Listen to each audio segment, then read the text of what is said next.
ఏదో ప్రతి అంశంలో మాదిరిగా కాకుండా ఆయన వెళ్ళారు, బల ప్రదర్శన కోసం వెళ్ళారు, ఎవరు రాలేదు, వాళ్ళు తీర్మానించుకున్నారు, ఇవన్నీ వేగ్ పాయింట్స్ కాకుండా ఆయన కొన్ని points, no I'm not joking, ఇదేమి సీరియస్, నో సీరియస్లీ ఆయన కొన్ని ఆయన కొన్ని ప్రశ్నలను మీ ముందుంచారు, అది ప్రజాబాహుళ్యంలో ఉన్నవే. అలాగే ఇప్పుడు బాజీ గారు చెప్పినట్టు మత్స్యకారులు అనేసరికి కొంత అమాయకంగా ఉంటారు, వాళ్ళు ఎంత బలంగా ఎంత పట్టుదలగా ఉన్నా కొంత ఎడ్యుకేషన్ కానీ ఈ రకంగా ఉన్నప్పుడు కొంత భయపడే అవకాశం ఉంది. ఎప్పుడైతే ఒక ప్రైవేట్ సంస్థని లేదంటే కనుక మేబీ దాంట్లో ఏమన్నా టైఅప్ ఏమైనా ఉందో, జాయింట్ వెంచర్ ఏమో తెలియదు. మొత్తానికి ఈ డిఫెన్స్ రిలేటెడ్ యాక్టివిటీస్లో మనకు అన్యాయం జరుగుతుందనే ఒక భయాందోళనలు ఉన్న నేపథ్యంలో, అలాగే ఈరోజు జగన్మోహన్ రెడ్డి గారు పెట్టినటువంటి ప్రశ్నల విషయంలో సానుకూలంగా మీ తరపున మీరే కాదు, మీ ప్రతినిధులు కానీ లేదంటే ప్రభుత్వ తరపునటువంటి ఉన్నవాళ్ళు కానీ పాయింట్ టు పాయింట్ రేపటి నుంచి ప్రజలకి, సామాన్య ప్రజలకి, అక్కడ మత్స్యకారులకు అర్థమయ్యే రీతిలో చెప్పే కార్యక్రమం చేస్తారా, లేదంటే ప్రతిదానికి పొలిటిసైజ్ చేసినట్లు ఆయన పద్ధతులు ఆయన, మీ పద్ధతులు మీరు బురదలుకుంటూ ఉంటారా? చెప్పండి ఇక్కడ కొన్ని పాయింట్లు సార్ సూటిగా మారదాం సార్. అసలు ఈ జువెలవెల్లితో పాటు 4 ఫిషింగ్ హార్బర్లు ఏదైతే స్టార్ట్ చేశారు, నిజాంపట్నం, మచిలీపట్నం, ఉప్పాడ, ఇవి జగన్మోహన్ రెడ్డి గారు ఏమనుకున్నారంటే ఇది మా మానస పుత్రిక, నా బ్రెయిన్ చైల్డ్, నా గవర్నమెంట్ లో ఇవి స్టార్ట్ చేశాము, ఇది మత్స్యకారుల కోసం నేను ఎంతో కష్టపడి నిర్మిస్తూ ఉంటే తెలుగుదేశం పార్టీ హైజాక్ చేసి ప్రైవేట్ వాళ్ళకి కట్టబెడుతుంది అనేది ఆయన ప్రధానమైన వాదన సార్. దీనికి ఆన్సర్ చేద్దాం సార్. నేనేమంటున్నా అంటే సార్, 2008లో వైఎస్ రాజశేఖర రెడ్డి గారు ఒక జీవో ఇచ్చారు. ఏమని ఇచ్చారు సార్? కృష్ణపట్నం పోర్టు కడుతున్నారు కాబట్టి కృష్ణపట్నం నుంచి ఓడరేవు, ఏదైతే బాపట్ల జిల్లాలో ఓడరేవు ఉందో ఆ ఊరి వరకు ఎక్కడ కూడా మధ్యలో ఫిషింగ్ హార్బర్లు కానీ పోర్టులు కానీ కట్టకూడదని ఒక జీవో ఇచ్చారు సార్. అంటే జువెలదిన్నె అనే ఒక ఊరిలో ఏదైతే జాలర్లు ఉన్నారో వాళ్ళ కోసం ఏనాడైనా కాంగ్రెస్ ప్రభుత్వం అప్పుడు వైఎస్ రాజశేఖర గారు కావచ్చు, లేదంటే జగన్మోహన్ గారు కావచ్చు, ఏ రోజైనా వాళ్ళు పరిగెట్టి చేశారా సార్? తర్వాత కిరణ్ కుమార్ రెడ్డి గారు వచ్చినప్పుడు కూడా అప్పటి తెలుగుదేశం ఎమ్మెల్యే సోమిరెడ్డి చంద్రబాబు నాయుడు కావచ్చు, రకరకాల వ్యక్తులు అప్పుడు వెళ్ళి మాట్లాడడం జరిగింది, కానీ పని జరగల. తర్వాత కాలంలో సార్ ఎప్పుడైతే తెలుగుదేశం పార్టీ అధికారంలోకి వచ్చిందో అప్పుడు షిప్పింగ్ మినిస్టర్ సార్, అప్పుడు సెంటర్ లో షిప్పింగ్ మినిస్టర్ హర్షవర్ధన్ గారు, ఆయన ఉన్న కాలంలో అప్పుడు వెంకయ్య నాయుడు గారు ఉపరాష్ట్రపతిగా మనకు ఉన్న టైంలో అప్పుడు ఇక్కడ బీద మస్తారావు గారు, అట్లాగే బీద రవిచంద్ర, అట్లాగే మన సోమిరెడ్డి చంద్రబాబు నాయుడు గారు, ఇట్లా చాలా మంది ఢిల్లీకి వెళ్ళి సార్ ఆ రోజుల్లో ఈ జువెలదిన్నె ఫిషింగ్ హార్బర్ తో పాటు ఇంకా 3 హార్బర్లు డెవలప్ చేయాలని ఆ రోజు జీవో ఇచ్చారు. అది చాలా కష్టపడ్డారు, చాలా శ్రమ వచ్చారు, అట్లాగే ప్రజలు పెట్టారు సార్. 2019 మార్చి 7వ తేదీన జీవో వచ్చింది. ఏమని సార్? జువెలదిన్నె ఫిషింగ్ హార్బర్ ని 288 కోట్లతో అభివృద్ధి చేయాలనేది వచ్చింది మాట, వాస్తవం. మరి ఇంత కష్టపడి తెలుగుదేశం పార్టీ ప్రభుత్వం చేస్తే ఆ రోజు సరే సెంట్రల్ గవర్నమెంట్ ఆధ్వర్యంలో చేస్తే, మరి ఇదేదో నేనే చేశాను ఫిషింగ్ హార్బర్ ని, నేను జాలర్లు అంటే మత్స్యకారులు అంటే నాకు ఎనలేని ప్రేమ, నేను తప్పితే చంద్రబాబు నాయుడు గారికి అసలు ప్రేమే లేదు, ఈ ప్రభుత్వం పూర్తిగా జాలర్లు దోచుకూడదనే మాట ఎలా మాట్లాడతారు సార్? సరే తర్వాత కాలంలో ఆయన వచ్చిన తర్వాత వర్క్స్ ఇచ్చారు. ఈ 4 వర్కులు ఒక కంపెనీ కట్టబెట్టారు సార్. నేను ఓపెన్ గా డిబేట్ చేస్తున్నా సార్ ఈరోజు. ఈ 4 కంపెనీలు ఈ 4 ప్రాజెక్టులు ఏ కంపెనీకి అయితే కట్టబెట్టారో ఆ కంపెనీ దగ్గర 17% తీసుకున్న మాట వాస్తవం.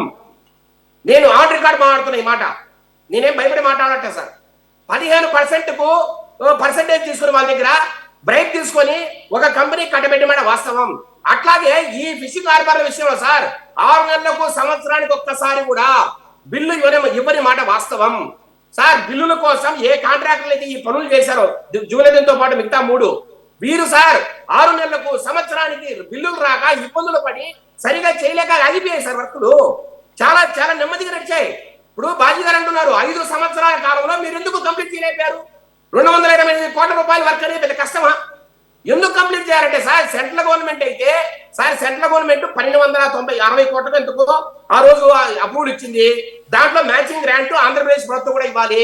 సెంట్రల్ గవర్నమెంట్ ఏదైతే డబ్బులు విడుదల చేసిందో దానికి మ్యాచింగ్ గ్రాంట్ ఈ స్టేట్ గవర్నమెంట్ ఇవ్వలేక వర్క్స్ డిలే అయ్యాయి. ఎప్పుడైతే సెంట్రల్ గవర్నమెంట్ డబ్బు వచ్చిందో అప్పుడు మాత్రమే బిల్స్ రిలీజ్ చేశారు కానీ స్టేట్ గవర్నమెంట్ నుంచి డబ్బులు ఇవ్వలేదు.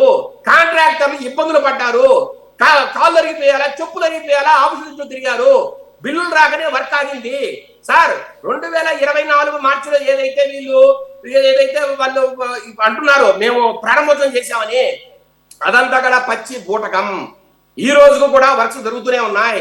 గత 2 సంవత్సరాలు కూడా బిల్లు సార్, బిల్స్ ఆ రోజుకు నాలుగు ఏదైతే ఉన్నాయో సార్, ఈ 4 ఫిషింగ్ హార్బర్లకు సంబంధించి 150 కోట్ల నుంచి 200 కోట్ల బిల్లులు ఆగిపోయినమాట వాస్తవం. జగన్మోహన్ రెడ్డి గారు ఆ బిల్లులు ఇవ్వకుండానే ఆయన పదవి నుంచి దిగిపోయారు. తర్వాత వచ్చిన కూటమి ప్రభుత్వం ఆ బిల్లులు ఇప్పుడు చెల్లిస్తోంది. మీరు ఆన్ రికార్డ్ చూడండి సార్, మీరు కూడా డేటా తెప్పించండి ఆన్ రికార్డ్. ఇది చెప్తున్నా నేను సార్. ఇంత జరుగుతూ ఉంటే ఈ రోజు మీరు కంప్లీట్ చేస్తే తెలుగుదేశం ప్రభుత్వము ప్రజలు పట్టించుకోవట్లేదు, అక్కడ ఉన్న మత్స్యకారులకు ఇవ్వట్లేదు అని అంటున్నారు. రెండో మాట సార్, అప్పుడు ఏదైతే జూలదిన్న దాన్ని డెవలప్ చేశామో ఆ రోజున 78 ఎకరాలు వారికి సంబంధించి ఆ ఫిషింగ్ హార్బర్ సంబంధించి కేటాయింది సార్ ప్రభుత్వం. అక్కడ 1250 మెకనైజ్డ్ బోట్లు పెట్టుకోవడానికి డాకింగ్ ఫెసిలిటీ పెట్టాం. అట్లాగే సార్ రకరకాల కోల్డ్ స్టోరేజ్ అంటారు, అలాగా ఆక్సిజన్ పాయింట్స్ అంటారు, లేకపోతే రకరకాల బిల్డింగ్లు కట్టారు, రోడ్లు వేశారు. సార్ నేనంటున్నా సాగర్ డిఫెన్స్ అకాడమీకి ఈ రోజు ఏదైతే 29 ఎకరాలు అయితే ఇచ్చారో దానికి ఈ 75 ఎకరాలకి ఎటువంటి సంబంధము లేదు.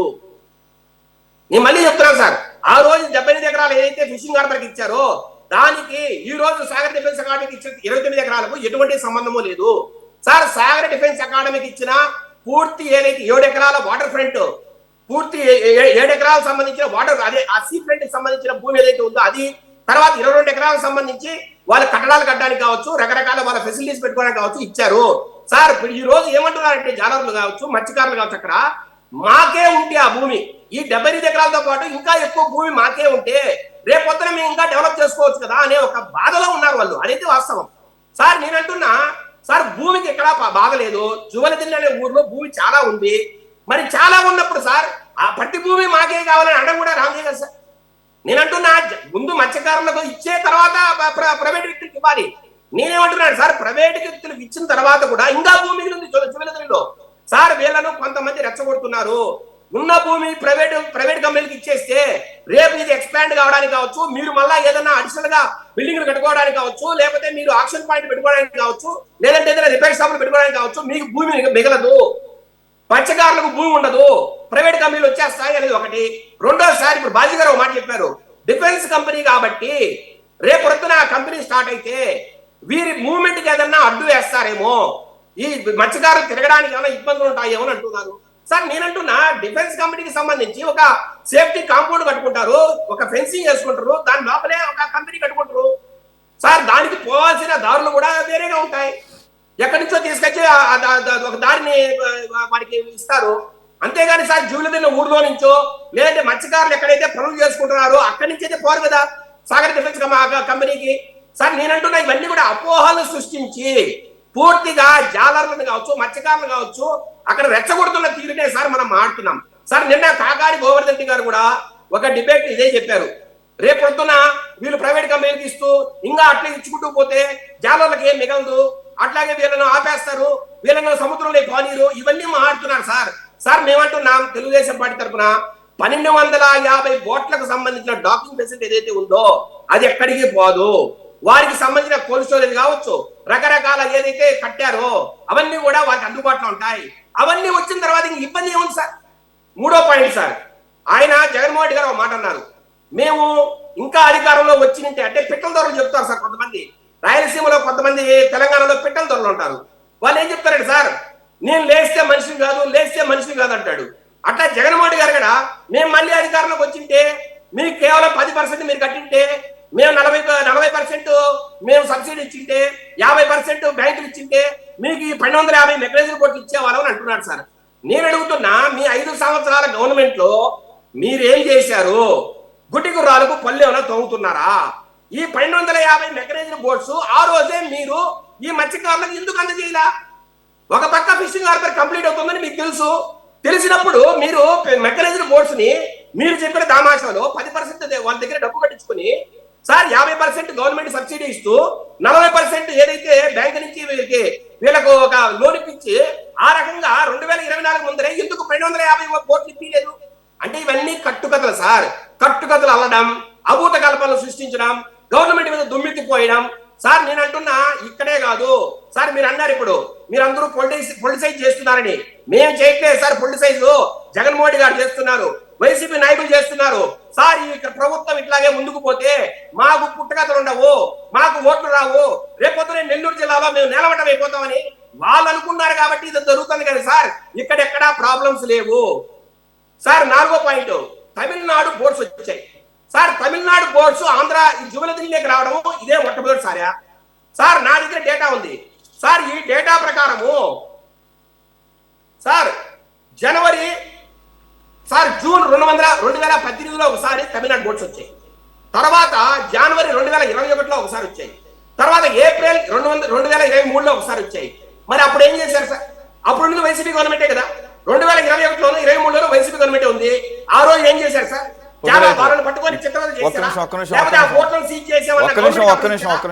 ఇప్పుడు ఈ రకంగా ఈ ఏదైతే సాగర్ తీరంలో ఒకరి సరిహద్దులు దాటి మరొకళ్ళు వచ్చి ఫిషింగ్ చేయడం అనేది కొత్త ఏం కాదు.